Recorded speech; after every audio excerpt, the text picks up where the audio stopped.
Noi risparmiatori siamo gli ultimi che conosciamo la verità. Amara considerazione da chi rappresenta una delle associazioni più attive sulla vicenda delle banche venete, perché all'indomani della chiusura dell'offerta di conciliazione e la diffusione del bilancio 2016 di Popolare Vicenza, le idee continuano ad essere confuse soprattutto tra i piccoli azionisti.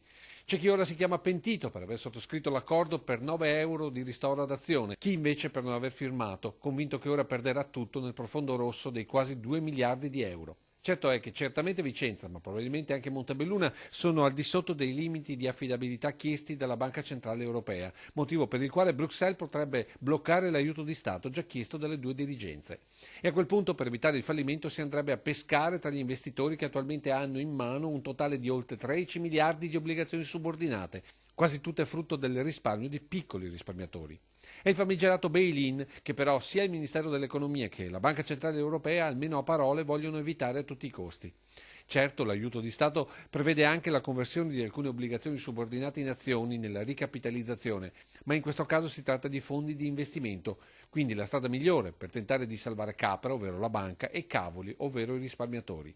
Ma siamo comunque alle ipotesi, perché di chiaro in questo orizzonte c'è davvero ben poco. Io non so dirle che cosa succederà. Dal mio punto di vista siamo all'interno di una situazione molto fumosa e probabilmente anche con delle regie che non sono per nulla trasparenti.